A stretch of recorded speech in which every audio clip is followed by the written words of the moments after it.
The truck had broken through the ice at past 7 in the morning. Not into open water. The Ammer River in January of 1954 was frozen from bank to bank in the flat section below the new bridge site, and had been frozen for 6 weeks. But ice is not uniform. Ice over deep water and ice over shallow water are different materials in the same form, and the supply truck, a 7-ton boosing carrying concrete aggregate and reinforcement steel for the bridge foundation work, had found, at the worst possible point in its crossing of the frozen river, the difference between the two. The truck's front axle had gone through first, at the point where the main channel ran beneath the ice at a depth of 3.5 meters. The ice at that point was 11 centimeters thick. The minimum safe crossing thickness for a vehicle of that weight was 18. The driver had not been given the ice thickness figures. He had been told the river was frozen and to drive across.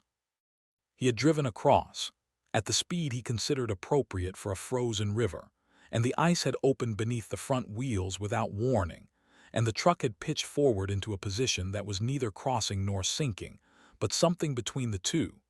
Front axle underwater, rear axle still on the ice, cab above the waterline, engine dead, and the slow cracking sound of the surrounding ice continuing to register its opinion of the situation. He had climbed out through the passenger window and walked to the far bank and waited. Werner Steinhardt, the bridge construction foreman, had arrived at the site at 8. He had looked at the truck and called his project engineer in Munich. The project engineer had asked what equipment was on site. Steinhardt had told him. The project engineer had said to extract the truck before the ice deteriorated further. Steinhardt had said he understood. He had then spent the following 4 hours attempting to do exactly that. By noon, the foreman had accepted that the equipment on site was not equal to the specific problem on the ice. If this is your first story on this channel, subscribe now and hit the bell. New story every single day. Let me tell you about the Ammer River in January, and about what happens to ice when the main current runs beneath it, because the frozen river is where this story lives. The Ammer flows southwest from the Bavarian Alps through a wide valley floor before joining the Amper near Weilheim. In the stretch below the new bridge site, the river had the character of rivers that have been moving through flat valley floor for a long time, not fast, not dramatic, but with the persistent authority of water that has found its path and does not intend to change it. In January, the flat sections froze from the banks inward, the ice thickening steadily over the shallow gravel beds where the river spread wide and slow, building to 15, 20, 25 centimeters over the weeks of frost. But the main channel was different. The channel carried the river's permanent flow deeper, faster, warmer at the bottom where the water moved, and the ice over it grew more slowly and stayed thinner than the ice to either side. In a cold winter, this difference was manageable. In a cold winter that had broken briefly in the second week of January, as had happened in 1954, the channel ice had thinned from what it had been. The construction crew had not known this because they had not been watching this stretch of river for 40 years. Their engineer had measured the ice thickness at 2 points and made an estimate. The estimate had been wrong at the specific point where the truck crossed the channel. Steinhardt had attempted the extraction 3 ways. He had tried to approach with the site crane, a wheeled vehicle, 8 tons, with a steel cable. The crane had cracked the ice at 30 meters from the truck and been withdrawn before it went through. He had tried a cable from the near bank, attached to the truck's rear tow hook, wrong angle. The cable ran parallel to the ice surface and pulled the truck deeper into the channel rather than up toward the ice. He had tried inserting a wooden beam platform under the rear axle to prevent further sinking. The beam had disappeared sideways under the ice within 20 minutes, the river current taking it. By noon, the truck had sunk a further 40 centimeters. The water was at the base of the cab door. The engine was submerged. The reinforcement steel in the truck bed was going with it. It was at this point that Karl Hofmann arrived at the river bank with his Lanz Bulldog. Karl Hofmann was 65 years old. He had farmed the land on the west bank of the Ammer since 1921, when his father had transferred the farm to him at 22.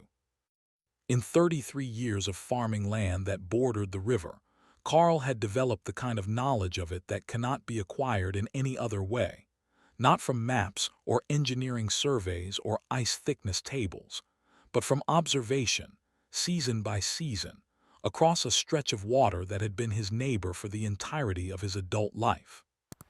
He knew where the river ran deep and where it ran shallow.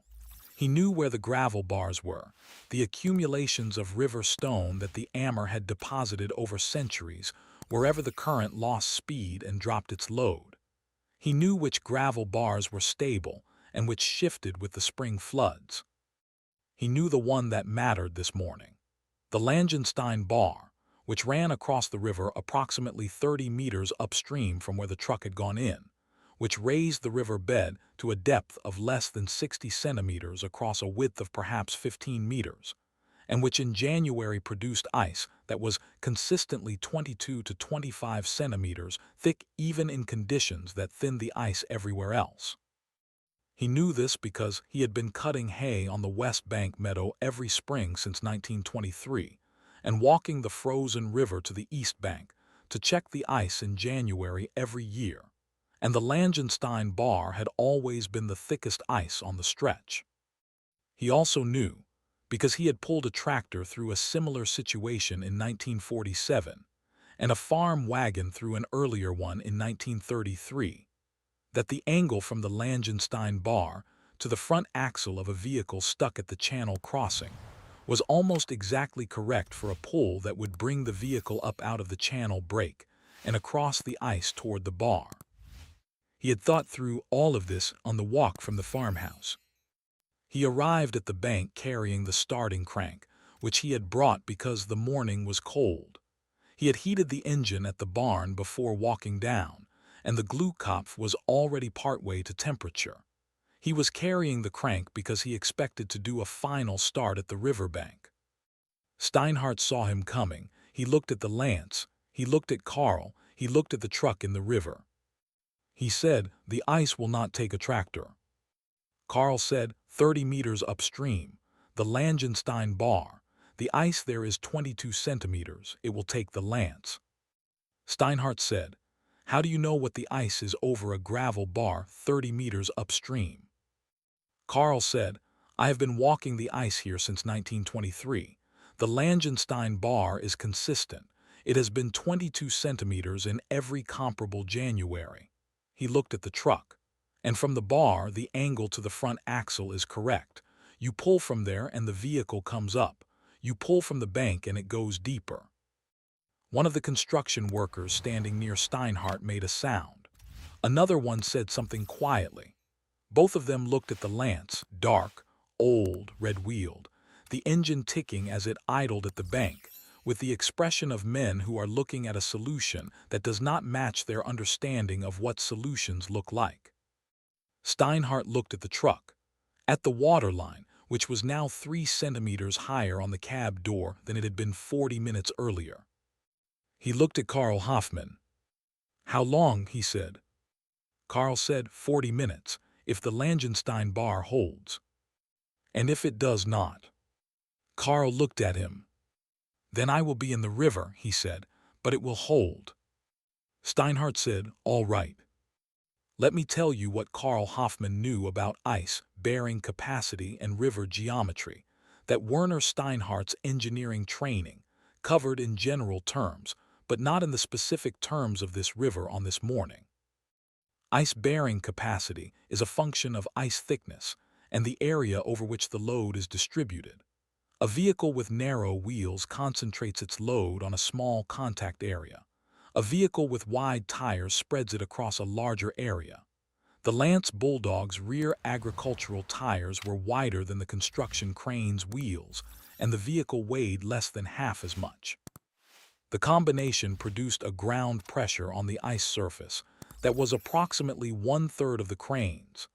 The difference between a machine that cracked the ice at 30 meters and a machine that might not.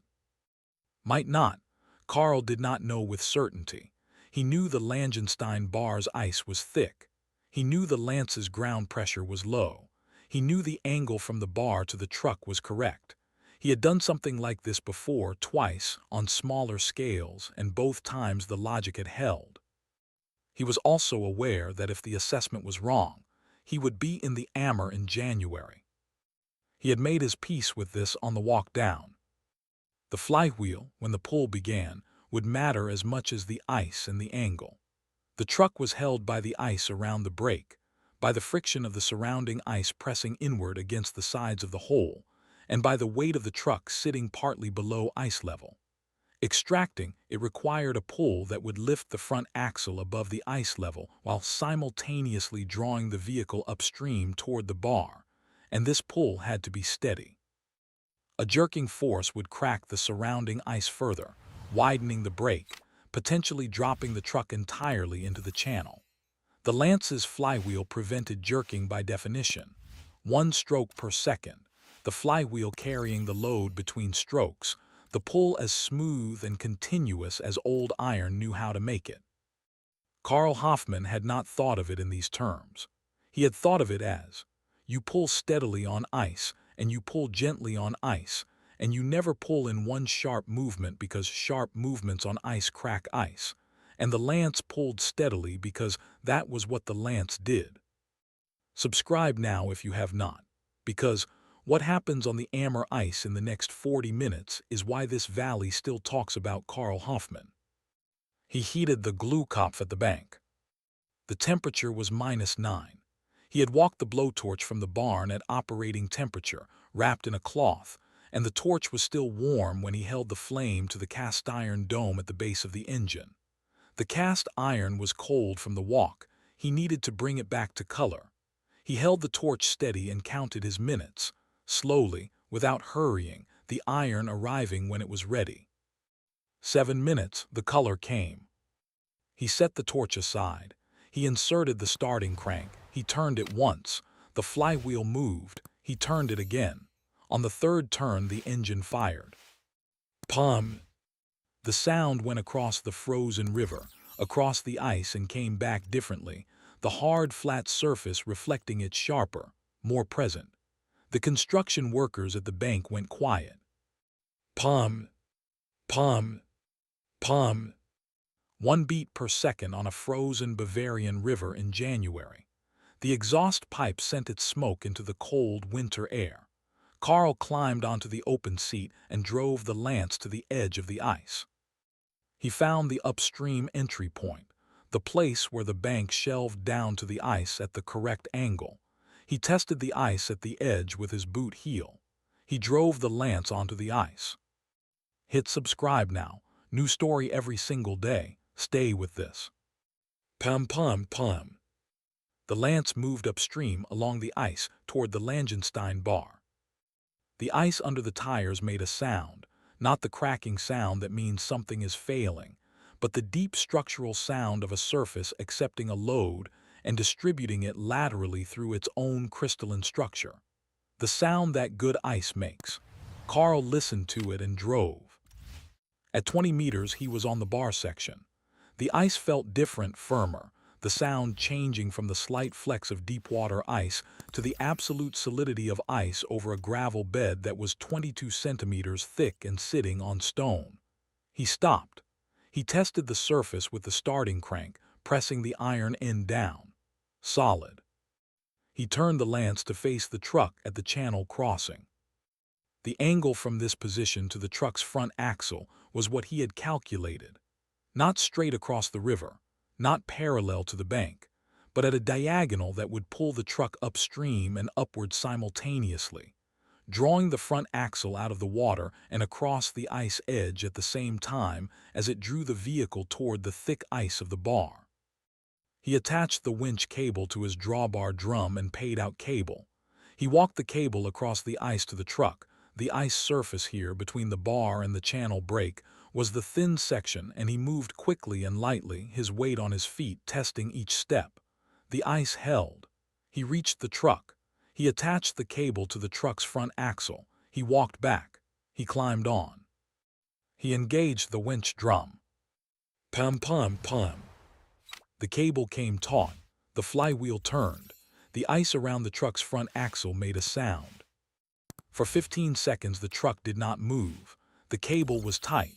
The engine was working. The Lance's wide rear tires pressed the bar ice without cracking it. The pull was steady, 1 stroke per second, the flywheel carrying the load between. The force never surging, never jerking. Then the front axle moved. 3 centimeters, then 8. The ice at the channel brake cracked further as the axle moved through it, the brake widening as the truck came up, but widening in a controlled way because the pull was steady and the movement was slow. The front axle found the edge of the thicker ice beyond the channel. The ice edge held the axle's weight. Karl held the throttle. The flywheel held the pull. The front wheels came up onto the ice. 20 centimeters, 30. The truck's nose was rising. The cab door was coming back above the waterline. At 1 minute and 40 seconds, the truck was on the ice. All 4 wheels on the Langenstein bar section. The heavy concrete aggregate and reinforcement steel shifting as the vehicle leveled.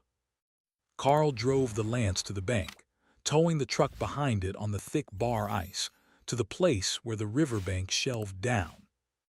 The truck came out of the river. Pum pum pum. Steinhardt came to him at the bank when the truck had been moved to firm ground. "Hofmann," he said. Karl was coiling the cable. "The Langenstein bar. You have been walking the ice here since 1923. "Yes," Karl said, "every January that has been cold enough." "And the angle from the bar to the channel crossing?" "It is the same angle every time," Karl said. "The bar is fixed. The channel crossing is always in the same place. The geometry does not change." He looked at the ice. "Your crane approached from the bank. From the bank you pull parallel to the ice surface, the vehicle does not come up. From the bar you pull at a diagonal, the front comes up before the rear and the vehicle rises as it moves. That is the difference." Steinhardt was quiet. "I should have asked you before I made 3 attempts," he said. Karl looked at him. "You did not know I knew the river," he said, "and I did not come forward until I had seen enough to understand the problem." He set down the cable. "We arrived at the same time." Steinhardt looked at the Lance. At the bar ice, where the tire marks from the crossing were visible, the Lance had not cracked the Langenstein ice anywhere. He looked at the broken channel ice where the truck had been. He looked at Karl Hofmann. "Thank you," he said. Karl nodded. He climbed onto the Lance and drove back to the farm. Pum pum pum. The bridge over the Ammer was completed in the autumn of 1954. The construction company changed its winter river crossing procedures after the January incident, requiring ice thickness surveys at multiple points before any vehicle was permitted on the frozen surface.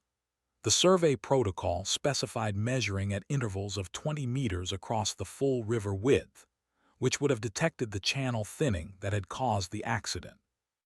Whether the protocol had been developed with the specific memory of the Langenstein bar in mind is not recorded, but the interval of 20 meters was exactly the distance between the bar and the main channel at the crossing point, which was the distance that had mattered.